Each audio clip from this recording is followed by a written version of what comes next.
Kwa Kristo, Bwana Yesu asifiwe. God is good and all the time. Tuimbe wimbo gani? Ati mmesema Bwana U Sehemu Yangu. Aya. Bwana U Sehemu Yangu, yangu wewe, katika safari yangu twatembea na wewe, pamoja na wewe, pamoja na wewe, katika safari yangu na wewe. Mali hapa sikutaka niheshimiwe, jana ni kutema shaka sawa sawa na wewe, pamoja na wewe, pamoja na wewe, katika safari yangu twatembea na wewe. Asanteni sana, mnaweza keti chini. Our friend and brother Benny Hinn, welcome to Kenya.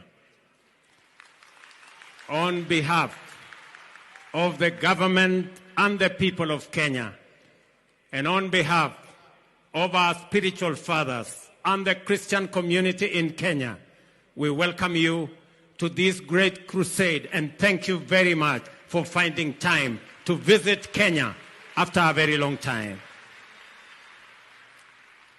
When my wife told me that he had visited you and requested you to come to Kenya, I didn't know it was going to happen that soon. But thank you very much for honoring us with your visit. Because you are a great man of God, I will say this today, here in Nyayo Stadium, that the first time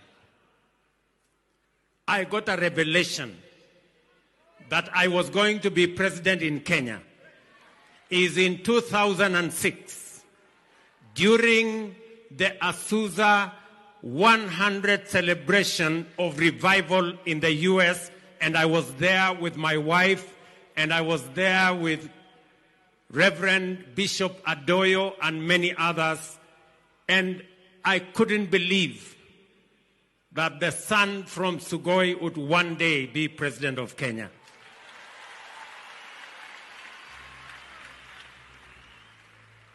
And because that revelation came during that great celebration of revival, I am certain that God is going to favor this country with another revelation and with another revival in our country that will make Kenya a great nation, not just in Africa, but globally. I can already see a great country in Kenya going into the future. Let me tell you, friends, I have just come from a meeting with the ambassador of the U.S. You know, and she came to tell me what you already know, that the president of the U.S. has invited the president of Kenya for a state visit, one of a kind. In 20 years, no African president has had a state visit in the U.S. Let me say again that this country will go places. Kenya is going to be greater than what you see. And it is because we believe in the living God.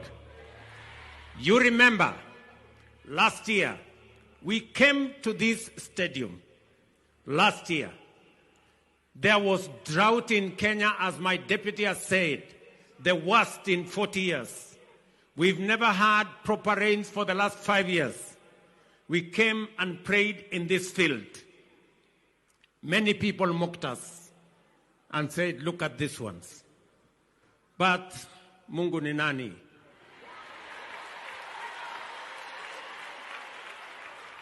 Last year, we had rains because men and women of God prayed. And we had the best rains in the last 10 years. And I want to thank God that already there are signs. There is a writing on the wall that Kenya is going to go places.